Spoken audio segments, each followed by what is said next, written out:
गोयल इसको पेश करने वाले हैं। संसद के बाहर मकर द्वार के सामने विपक्षी सांसद आज भी जुटेंगे।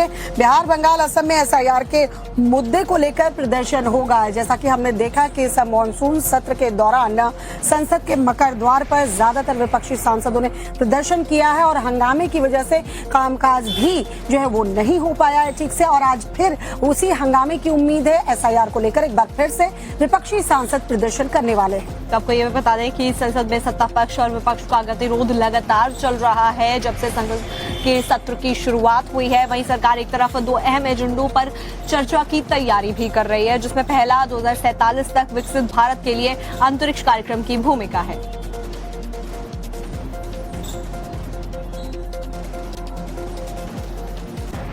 करने की तैयारी में, जी हाँ, एनडीए बिहार की 243 विधानसभा सीटों पर अब सम्मेलन करने की तैयारी में है। तो आपको ये भी बता दें कि एनडीए की तरफ से ये भी कहा जा रहा है कि जो भी भ्रामक प्रचार विपक्ष कर रहा है उस सबकी जानकारी वो लोगों को देंगे। वहीं बीजेपी के और बाकी दलों के जो नेता हैं वो ग्राउंड पर पहुंचेंगे और लोगों से डायरेक्ट संवाद करेंगे इस सभी सम्मेलनों के जरिए। विकास को लेकर जनता के बीच एनडीए के नेता जाएंगे। विपक्ष के भ्रामक प्रचारों को लोगों को तक पहुंचाएंगे, उनको जानकारी देंगे कि कैसे बातों को तो मड़ोड़ कर जो है जनता के बीच रखा जा रहा है। 23 अगस्त को से एनडीए जो है विधानसभा सम्मेलन की शुरुआत करने जा रही है। हर दिन 14 विधानसभाओं में कार्यक्रम होने जा रहा है, जिसके लिए 14 टीमें बनाई गई हैं। 24 अगस्त तक 7 फेज में ये सम्मेलन चलेंगे। पहले और दूसरे फेज में 42 विधानसभाओं को कवर किया जाएगा।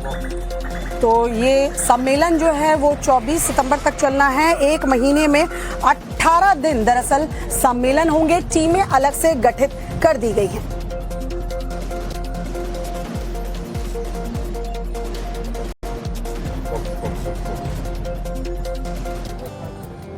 तो आज पार्लियामेंट सेशन होने वाला है और इससे जुड़ी हुई बड़ी खबर आपको बता देते हैं कि आज पेश होगा जन विश्वास संशोधन विधेयक। लोकसभा में वाणिज्य मंत्री पीयूष गोयल इसको पेश करने वाले हैं।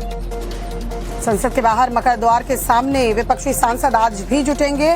बिहार, बंगाल, असम में एसआईआर के मुद्दे को लेकर प्रदर्शन होगा। जैसा कि हमने देखा कि इस मानसून सत्र के दौरान संसद के मकर द्वार पर ज्यादातर विपक्षी सांसदों ने प्रदर्शन किया है और हंगामे की वजह से कामकाज भी जो है वो नहीं हो पाया है ठीक से। और आज फिर उसी हंगामे की उम्मीद है। एसआईआर को लेकर एक बार फिर से विपक्षी सांसद प्रदर्शन करने वाले हैं। तो आपको ये भी बता दें कि संसद में सत्ता पक्ष और विपक्ष का गतिरोध लगातार चल रहा है जब से संसद के सत्र की शुरुआत हुई है। वहीं सरकार एक तरफ 2 अहम एजेंडों पर चर्चा की तैयारी भी कर रही है, जिसमें पहला 2047 तक विकसित भारत के लिए अंतरिक्ष कार्यक्रम की भूमिका है।